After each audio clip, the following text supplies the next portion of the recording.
जनकपुरी विधानसभा में हम लोग आए हैं और किन मुद्दों को लेकर लोग यहाँ पर वोट कर रहे हैं, जरा एक बार बात करते हैं। हाँ जी सर जी, क्या नाम है ਤੁਹਾਡਾ? गुरप्रीत सिंह सरपंच।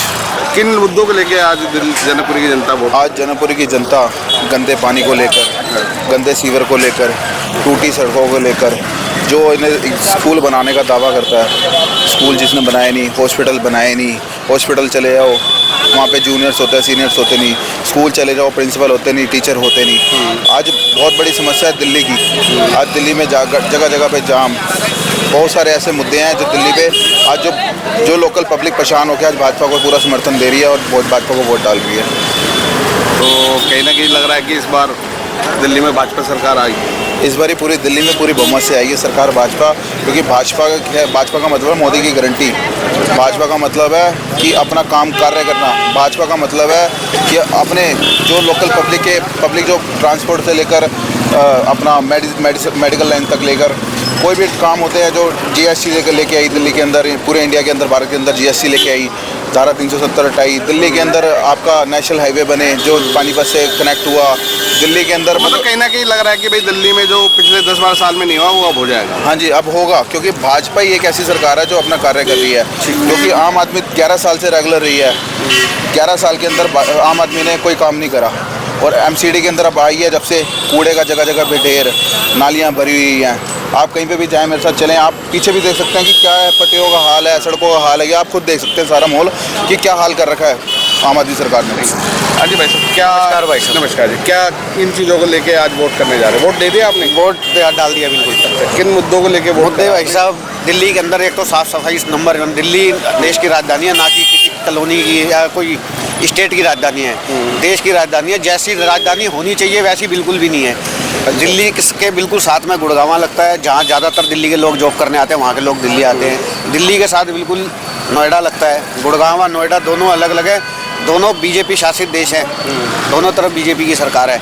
आप दिल्ली में आ जाओ या यहाँ से बॉर्डर क्रॉस करके आप नोएडा की तरफ चले जाओ या फिर गुड़गांव की तरफ, वो आदमी अगर समझदार होगा वहीं पता चल जाएगा दोनों में क्या फ़र्क है। फ़र्क दिखता है क्या? सबसे पहले तो ये सबसे ज़्यादा फ़र्क ये है। और हम आज और दिल्ली में अगर दोनों क्षेत्रों से, अगर हरियाणा या यूपी से आओ, तो वो फ़र्क दिख भी जाता है। बिल्कुल बिल्कुल कूड़े के पहाड़ दिखते हैं। किसी भी जगह से आपको दिल्ली की कोई एंट्रेंस बता दो जहाँ पे साफ़ सफाई और क्या नाम है, किसी कोई एरिया ऐसा स्टार्ट हो जो लगे कि दिल्ली में एंट्री हुई हो, कि दिल्ली के अंदर एंट्री हो, तो बंदा कहे देश की राजधानी में घुसे हम। तो मतलब ऐसा कुछ परिवर्तन नहीं दिखा? कोई परिवर्तन कुछ नहीं है। गंदगी है, शराबे पिला रहे हैं जगह जगह, चौराहों पे ब्लेडबाज और फलाना है, क्या बताऊँ, नरक मचा हुआ। ये एक अंकल जी हमारे साथ मौजूद है। अंकल जी, क्या कहना चाहेंगे आप? आज चुनाव है जी। मैं ये कहना चाहूँगा कि श्री मोदी जी, श्री नरेंद्र जी मोदी जी देश के अंदर हमारे प्रधानमंत्री हैं। जिस दिन पहले दिन उन्होंने देश की बागडोर संभाली थी और जिस हृदय से उन्होंने वंदना करी थी, दंडौत किया था, वो आज भी हमारे दिलो दिमाग में है। और जिस करुणा से और जिस सच्चाई से वो इस देश को चला रहे हैं, उनके बहुत बड़े काम है। मैं ज़्यादा ना कहते हुए, आपको इंसान के अंदर सबसे पहली क्वालिटी होती है सहनशीलता, स्नेहशीलता, प्रसन्नता, हृदयता, कोमलता, मृदुलता, हर्षमुख और पवित्र इंसान है, बेदाग इंसान है। दुनिया की 100 से ज़्यादा कंट्रियों में जा चुके हैं, सबने उनको माना है और देश को बहुत आगे ले जा रहे हैं। इसलिए हम सबको चाहिए, मेरी हाथ जोड़ के प्रार्थना है कि श्री नरेंद्र जी को अपना कीमती वोट दीजिए और इस देश को उज्जवल बनाइए और आने वाले बच्चों का भविष्य उज्जवल बनाइए। सारी खुशियाँ मिल जाएंगी। जय श्री राम। जय श्री राम।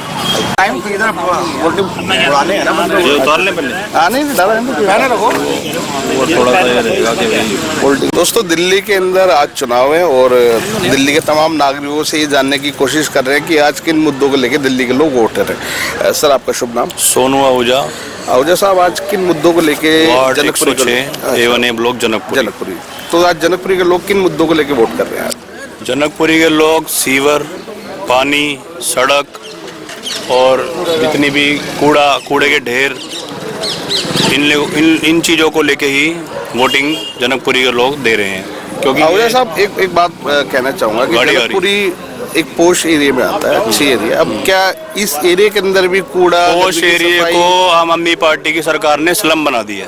ये पोश एरिया था किसी टाइम पे। अच्छा, अभी आप देख सकते हो, आप किस तरफ से आए हो अभी? हाँ अभी हम इस तरफ से आए सर, पीछे ये जो रेड लाइट वाला एरिया। आप रेड लाइट से अंदर घुसे हो तो आपको कूड़ेदान दिख रहा होगा। आप मेरे को कहने की जरूरत नहीं है, आप ही बताओ। बिल्कुल सर। आप क्यों, आपका शुभ नाम क्या है? धर्मवीर सर। धर्मवीर जी, जब आपने एवन ब्लॉक में एंट्री की तो आपको कूड़ेदान दिखा? बिल्कुल, कूड़े का ढेर था वहाँ, आज भी कूड़ा आपको बाहर दिखा? और पहले भी हम उस कूड़े के ऊपर कई बार वीडियो बना चुके हैं। आप बना चुके हो? तो खाली एक कूड़ेदान नहीं, ये जनकपुरी के हर ब्लॉक की समस्या है। अच्छा। और हर रोड पे आप देख रहे हो, पंखा रोड, डाबड़ी मोड़ से लेकर जीवन पार्क तक कितने कूड़ेदान है और कूड़ा कहाँ तक फैला रहता है। ऐसा मोहता के बाहर कूड़ेदान है, उस पर लोग गिरते हैं स्कूटियों पे अपनी। कितनी बार लोगों ने जो है कंप्लेंट डाली, हमारे यहाँ के एमएलए जो थे उनको कितनी बारी बताया, आम आदमी पार्टी को बोला, जो भी थे उस टाइम पे। तो क्योंकि एमसीडी में सरकार तो आपको पता है कि आम आदमी पार्टी की है, और फंड वो दे नहीं रहे हैं, आपको पता ही है सारा। बिल्कुल। तो आज सफाई के मुद्दों को लेके जनकपुरी सर देखो, शीश महल बनाया उन्होंने। हाँ जी। ठीक है, आप उन्होंने बोला जी बजट नहीं है, एलजी काम नहीं करने दे रहे। अगर एलजी काम नहीं करने दे रहे तो अगर हम उनको वोट दे भी देंगे तो वो आगे क्या भरोसा है कि एलजी काम करने देंगे? आप ये बताओ ना। ये कहानी फिर वैसी रहेगी। तो फिर दिल्ली का विकास कैसे होगा? बिल्कुल ठीक। डबल इंजन की सरकार चलेगी, भाजपा की सरकार आएगी, जो भी फाइल आएगी साइन हो जाएगी, और वो ऊपर तक जो है काम हमारे धड़ाधड़ होते चले जाएंगे। हमारे जो कैंडिडेट हैं आशीष सूद जी बीजेपी के, उन्होंने पब्लिकली मीटिंग में आके बोला कि 100 दिन के अंदर मैं कूड़ेदान हटा दूंगा। हाँ। मेरे से लिखवा के ले लो। उन्हें एक टाइम, तो एक मौका क्यों ना दिया जाए उनको? एक आम जनता की तरफ से एक मौका क्यों ना दिया जाए? आप बताओ। बिल्कुल बिल्कुल ठीक है। जनकपुरी का कुछ स्थानीय लोग हमारे साथ मौजूद है और जानने की कोशिश कर रहे हैं आज हम लोग कि दिल्ली के लोग, दिल्ली की जनता जो है वो किन मुद्दों को लेके आज वोट करने जा रही है और किसको करेगी, वो इनका एक अपना व्यक्तिगत निर्णय, पर किन मुद्दों पे वोटिंग हो रही है आज वो जानने की कोशिश है। सर आपका शुभ नाम? Rakesh Chopra, Janakpuri A one block. चोपड़ा साहब, किन मुद्दों को लेके आज वोट कर रहे हैं? मुद्दे तो देखो, दिल्ली के तो बहुत ज़्यादा मुद्दे हैं। दिल्ली का तो सत्यानाश कर दिया केजरीवाल ने, और हमारे जनकपुरी का मेन मुद्दा है सीवर, पानी, सड़कें सब खत्म हो रखे हैं। लोगों के सीवर्स बिल्कुल जाम हैं, बहुत स्मेल आती है। और पूरी दिल्ली में तो मोहल्ला क्लिनिक देख लो, उसके वहाँ फ्रॉड चल रहा है। दिल्ली जल बोर्ड देख लो, माफिया टैंकर है। तो हर जगह ही उसने सत्यानाश कर दिया। तो मेरे हिसाब में 10 सालों में उसने सब सत्यानाश कर दिया है। यमुना को देख लो आप, कोई देख लो, तो नाला बन गई है सर। हाँ, नाला बन गई है। तो इस हिसाब से तो इस बारी 100% बीजेपी को चांस मिलना चाहिए। डबल इंजन की सरकार होगी, जैसे कि अभी बता भी रहे हैं सब। तो हमारे हिसाब से इस बारी हमारी विधानसभा से तो आशीष सूद को मिलना ही चाहिए, जीतना ही चाहिए। लेकिन ओवरऑल दिल्ली में कम से कम हमारी इस बारी 55 से ज़्यादा सीटें आ रही हैं बीजेपी की। आपका शुभ नाम सर? मेरा मुकेश गुप्ता।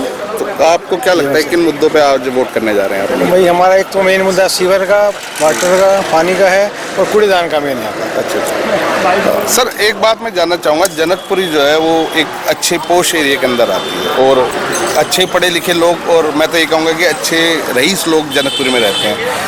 अब जनकपुरी के लोग भी इन चीज़ों की परेशानी को झेल रहे हैं, जैसे सीवर की समस्या है, पानी की समस्या है, गंदगी की समस्या है, जो कि अमूमन ये देखने को मिलता है कि भाई ये परेशानी स्लम एरिया के अंदर आती है कि लोग बोलते हैं कि हमारे यहाँ तो पानी नहीं आता, हमारे यहाँ तो कूड़ा साफ नहीं होता।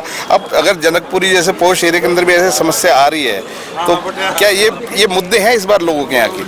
आपने अभी बोला कि जनकपुरी पॉश कॉलोनी है और जनकपुरी स्लम की तरह लगने लगी है। जनकपुरी की ज़मीन का रेट है 5 लाख रुपए गज से ज़्यादा। यहाँ पे फ्लोर 3-3, 4-4 करोड़ रुपए का है, और वो लेने वाले आदमी को ना टॉयलेट, ना सीवर मिल रहा है, ना पानी मिल रहा है, ना साफ हवा मिल रही है। तो कूड़ेदान की तो आप ये पोजीशन है कि आप पंखा रोड से एंटर करो, वेस्ट दिल्ली का बेड़ा गर्क हुआ पड़ा। इवन जनकपुरी की एवन ब्लॉक की एंट्री के आप देखो, और हमने कितनी बार एमएलए को बोला, उसको बुला के यहाँ पे एक जगह पे दिखाया। एमएलए साहब तो बिल्कुल पास में रहते हैं आपके? बिल्कुल, ये सामने यहाँ से 5 मिनट दूर, बट काम नहीं करना है। तो हर चीज़ में वो कहता है बजट नहीं है, बजट नहीं है, बजट नहीं है। बजट शराब के ठेकों के लिए है, बजट अपनी एडवर्टाइजमेंट करने के लिए है, बजट इन सब चीज़ों के लिए। बजट इसके लिए नहीं है कि पब्लिक का काम किया जाए। तो इस बार पब्लिक बदलाव चाहती है। हम बीजेपी को चांस इसलिए देना चाहते हैं कि हम उनको भी देखना चाहते हैं कि वो क्या करते हैं, और एक बार जब तक चांस नहीं देंगे तो पता नहीं चलेगा। बिल्कुल, 10 साल आम आदमी पार्टी की सरकार रही और अब फिर दोबारा वोट है, तो आपको क्या लगता है कि कैसी रही पिछले 10 साल? 10 साल पब्लिक ने उनको एक आशा, एक उम्मीद से उनको लाए थे कि एक वाकई में बहुत बड़ा एक पढ़ा लिखा ईमानदार आदमी है, एक जिसकी छवि बहुत साफ मानी जाती थी। लेकिन 10 साल में जो उन्होंने अपना कार्य करके दिखाया, वो तो हमें शावर से ही सुबह उठ के ही उनका प्रचार होता था कि शरीर में मिट्टी लगी होती थी पानी के अंदर आके, और हम कह रहे थे कि हाँ जी इस बारी हम बीजेपी को ही लाएंगे, क्योंकि ये बेसिक नीड्स हैं। आपके स्कूल की तो छोड़िए कि एक नाना ही एक बेसिक नीड है, वो अगर वो भी फुलफिल नहीं कर पा रहे केजरीवाल जी, तो बाकी क्या चीज़ फुलफिल कर पाएंगे। हमें ज़रूर आशीष सूद जी को समर्थन देना और समर्थन दिया है, और वो आगे बढ़ चढ़ के ही काम करेंगे। दिल्ली में परिवर्तन होगा, परिवर्तन है 100% दिल्ली के अंदर सर, परिवर्तन चाहिए ही चाहिए। जैसे 2014 में कांग्रेस की गवर्नमेंट हटा के मोदी जी आए थे और परिवर्तन हुआ था, आज वो 3rd टर्म ले रहे हैं, तो हमें पूरी उम्मीद है कि सेंटर की गवर्नमेंट स्टेट गवर्नमेंट को सपोर्ट करेगी। जैसे आशीष सूद ने वादा किया है कि 100 दिन में मैं कूड़ेदान हटाऊंगा, 6 महीने में मैं सारी सीवर लाइन चेंज करूंगा।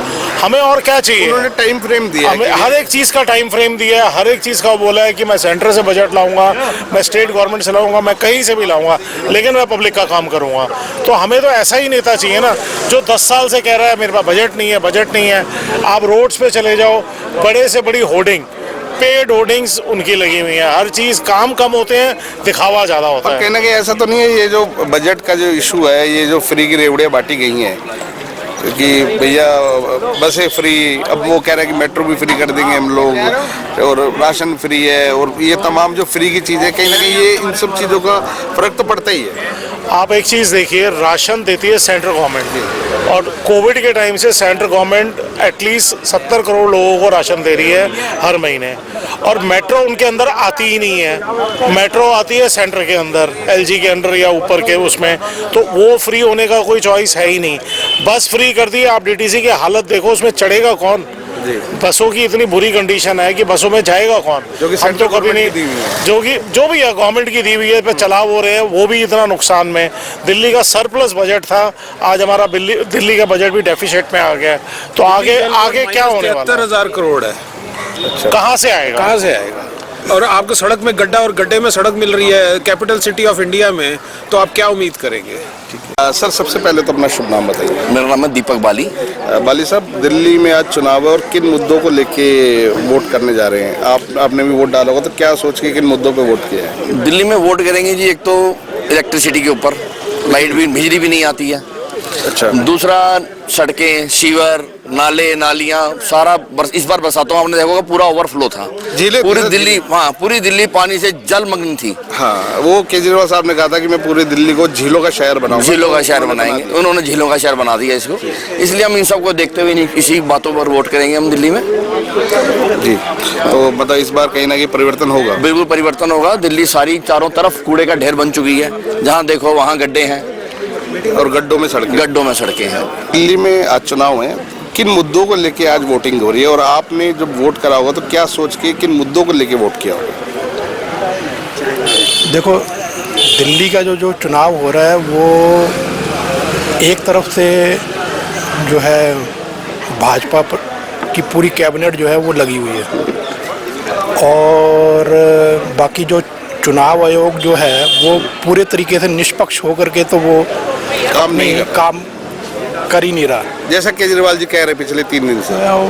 बाकी आपको खुद ही पता है कि जितने भी सांसद हैं उनके घरों के अंदर जो लोकसभा का जो चुनाव हुआ था तब उनके वहाँ पर 5 वोट, लगभग 5 वोट थे जो उनके परिवार के सदस्य हो गए, जो उनके जो वर्कर वगैरह जो हो गए, जो कैंडिडेट वगैरह हो गए। अब जो है वहीं पर ही जो है 32 कहीं पे 37 कहीं पे 38 जो है, जो सीटें जो हैं, जो मतलब सांसद के घर के एड्रेस के ऊपर वोट बने। बट उसका तो उसके लिए मैं आपको बता दूं, उसके लिए कहा गया, बताया गया कि भाई जब एक सांसद कहीं जब बंगला मिलता है तो उसके बंगले में अमूमन 20, 25, 30 लोग रहते हैं, और होता क्या है कि ये मैं वो बात बता रहा हूँ। ये तो फिर इसका मतलब लोकसभा का जब चुनाव हुआ था तो 5 महीने पहले तो वो नहीं थे क्या? नहीं, बिल्कुल होंगे। फिर हाँ, बिल्कुल होंगे। तो अभी ये इन्हीं 5 महीने के बाद जो है वो एकदम से कैसे बिल्कुल। तो क्या आपने जैसे वोट करा है तो क्या सोच के वोट करा है, किसको करा है, हम वो नहीं जानना चाहते, क्या मुद्दे थे आपके वोट करने के? वोट करने के लिए दिल्ली के जो मेन मुद्दे हैं उसी के ऊपर वोट किया कि भाई साफ पानी हो, पानी पीने का पानी हो, बिजली हो, और मतलब आप भी कहीं ना कहीं ये मानते हैं कि पिछले 10 साल के अंदर जो भी सरकार रही उसकी सरकार में ये साफ पानी, बिजली, ये सब परेशानियां रही हैं? परेशानियां कुछ ना कुछ तो लोगों पब्लिक ने फेस करी हैं, तभी तो पब्लिक ने ये इस बात को और इस चीज़ को मुद्दा बनाया है ना। अच्छा। लेकिन जो है कि आप ये ज़रूर इक्वल प्लेइंग फील्ड नहीं है। अच्छा, मतलब आप सीधे तौर पे ये कहना चाहते हैं कि जो चुनाव हो रहे हैं वो निष्पक्ष नहीं हो रहे हैं? निष्पक्ष तो है ही नहीं। अच्छा, नहीं है। कैसे सर? कैसे आप ये देखो कि वो बिल जो पार्लियामेंट के अंदर जो उन्होंने संशोधन करा कि भी पहले चीफ जस्टिस भी जो था वो जो चुनाव आयोग की जो बॉडी को जो नियुक्त करेगा तो उसके अंदर चीफ जस्टिस का भी होना जरूरी था, लेकिन उस चीज़ को बदल दिया गया। सत्ता के दो कैंडिडेट हो गए, एक विपक्ष का कैंडिडेट हो गए। उससे पहले क्या था कि चीफ जस्टिस का होना जरूरी था। मैं आपको एक बात बता दूं, हम बात चुनाव की कर रहे हैं। आपने चुनाव देखो, बॉडी ही एक तरफा अगर सर वोट तो आपको हमें करना है ना। देखो सर, जो चीज़ अगर चुनाव आयोग को जो चीज़ अगर हम पॉइंट आउट करेंगे तो चुनाव आयोग तो बिल्कुल मोक्ष दर्शक की तरह बैठा रहता है ना। फिर मैं आपकी उन सारी बातों से एग्री करता हूँ। मैं सिर्फ ये पूछना चाह रहा हूँ, वो आपने कहा वोट निष्पक्ष नहीं हो रहा, तो आप और मुझे हमें वोट करना है। आप जब वोट डालने गए तो आपको लगा कि कोई धांधलेबाजी हो रही है इस तरीके की? धांधलेबाजी तो ये अब आप ये देखो ना कि महाराष्ट्र के चुनाव में क्या हुआ। 70 लाख जो है वोटर जो है एकदम से कैसे बढ़ गए? 70 लाख। इसका जवाब तो इलेक्शन कमीशन देगा। तो फिर वही तो जब वो जवाब देता ही नहीं है, वो बिल्कुल एक मुंह पे जैसे कि दही जमी हुई हो तो वो उस तरीके से बात करते हैं कोई कि भी वो अपनी मीटिंग के अंदर ये कहते हैं, कुछ तो लोग कहेंगे, लोगों का काम है कहना, इस तरीके के अगर वो गाने गा देता है तो फिर उसका क्या फायदा? चलिए ठीक है। तो इनका कहना है कि दिल्ली के अंदर चुनाव निष्पक्ष नहीं हो रहे हैं, और अगर नहीं हो रहे तो कहीं ना कहीं ये चुनाव आयोग को गंभीरता से लेने की जरूरत है। तो दोस्तों और लोगों से मिलकर बताएंगे कि दिल्ली में अभी फिलहाल चुनावी माहौल कैसा है। जनकपुरी विधानसभा में हम लोग घूम रहे थे, कुछ वोटर हमें मिले स्थानीय यहाँ के। भाई साहब, आज किन बातों को लेके, किन मुद्दों को लेके आपने वोट किए? वोट हमने जो केजरीवाल का जो डिफाल्टर है उसको लेके हमने वोट किया, हमने बीजेपी को वोट किया। मतलब Kejriwal ji defaulter all is all, जो अपने बाप को कसम खाए, कभी दिल्ली का लाल, कभी हरियाणा का लाल, मतलब हर जगह का लाल वही है। अच्छा, बाकी के नीले पीले पैदा हुए हैं क्या? सही बात है। मतलब उनकी माता जी ने कितने जने, एक उनका फ्रेंड थे, सर्कल में था, उनसे कुछ ट्यूनिंग हुई थी तो उन्होंने बताया कि वो अपने बाप को भी मारता था। अच्छा। उनकी एक ट्यूनिंग है, मेरे ख्याल से आपने राजेश शर्मा जी का आपने वो देखा होगा शो, उसके अंदर में बोला मैं इंजीनियर हूँ। हाँ, वो इंजीनियर हैं, सर्टिफिकेट है उनके पास बकायदा। ठीक है। और अपने गांव में गए, ताऊ ने कहा बेटा पंखा लगा दियो, तो बोला मेरे को नहीं आता। ये कौन सा इंजीनियर है भाई? अच्छा, तो मतलब कहीं ना कहीं इस बार परिवर्तन होगा दिल्ली के अंदर? दिल्ली के अंदर परिवर्तन की बहुत ज़्यादा जरूरत है मेरे भाई। अच्छा दोस्तों, दिल्ली में चुनाव थे और इस चुनावी माहौल में जहां बीजेपी और आम आदमी पार्टी की बड़ी तगड़ी लड़ाई चल रही थी, बीच बीच में कांग्रेस भी कई जगह माहौल था, और ऐसे में एक भाई साहब हमें मिले जो निर्दलीय जनकपुरी विधानसभा से अपना पर्चा भरा है और आज चुनाव के लिए पूरी ताकत इन्होंने भी अपनी लगाई है। तरुण कुमार जी, आज जो चुनाव हो रहे हैं इनको लेके क्या सोचते हैं? आपने निर्दलीय टिकट लिया है और जबकि बीजेपी और आम आदमी पार्टी की बड़ी तगड़ी लड़ाई है इस समय, और ऐसे में निर्दलीय खड़ा होना आपको लगता है कि आप जीत पाएंगे? देखिए, मैं तो जनता की सेवा करने के लिए आया हूँ, लेकिन आप जैसे देख रहे हो कि हर कोई कहता है कि 10 साल हो गए और बहुत मुद्दे हैं, पोल्यूशन का है, पानी का है, सफाई का है, रोड्स का है, और उसमें कुछ काम नहीं हो रहा है। और जो नेता है वो एक दूसरे पे ब्लेम कर रहे हैं, लेकिन काम कोई नहीं कर रहा है। तो इसी के सोच से मैं आया इस पॉलिटिक्स में कि चलो किसी का जो है हम पब्लिक के लिए आए, जन भागीदारी के लिए। और इसलिए मेरा स्लोगन भी यही है, परिवर्तन के लिए एक साथ और विकास के लिए एक साथ। अगर आप चुनाव जीत जाते हैं तो क्या मुद्दे रहेंगे, किन चीज़ों पे आप सबसे पहले काम करेंगे अपने क्षेत्र के अंदर? सबसे पहले तो जो पानी की जो समस्या है, पोल्यूशन, तो मैं आपको अभी नहीं बोल सकता क्योंकि आपको पता है सबको, वो जल पूरा ग्लोबल हो चुका है वो। लेकिन जो सफाई का जो मामला है और नालियाँ साफ़ नहीं होती है, रोड्स का जो है बहुत ही बेकार हालत है जनकपुर में। और 2-3 और मुझे जनता ने अपना फीडबैक दिया मेरे एल के टाइम पे, तो उन बंदों पे जो मेरे लोकल इशूज़ है उसको सॉर्ट आउट करने की मैं कोशिश करूँगा। ठीक है, तो दोस्तों ये थे हमारे साथ तरुण कुमार जी। और दिल्ली की जो राजनीति इस समय आम आदमी पार्टी, बीजेपी, कांग्रेस, इन सब से हटकर एक व्यक्ति हमें ऐसे भी मिले जो निर्दलीय खड़े हैं, क्योंकि दिल्ली ऐसे क्षेत्र के अंदर जहाँ इतने बड़े लेवल पर राजनीति होती है, देश की राजधानी है, वहाँ सबसे बड़ी बात तो यह है कि कोई आदमी निर्दलीय खड़े हुए है, ये बहुत बड़ी बात है। दूसरा, अपना एक विज़न लेके आम जनता के पास जाना और उनको इस चीज़ के लिए मनाना कि वो उनको वोट करें, ये वाकई में काबिल तारीफ़ है। तरुण कुमार जी जीतते हैं तो यकीनन ये अपने अपने क्षेत्र के अंदर कहीं ना कहीं परिवर्तन लेके आएंगे। और इस बार दिल्ली के अंदर जो चुनाव हो रहे हैं ये परिवर्तन के लिए हो रहे हैं। अब देखते हैं कि 8 तारीख को जनता किसके पक्ष में फैसला देती है, ये 8 तारीख को पता चलेगा। बने रहे हमारे साथ, देखते रहें।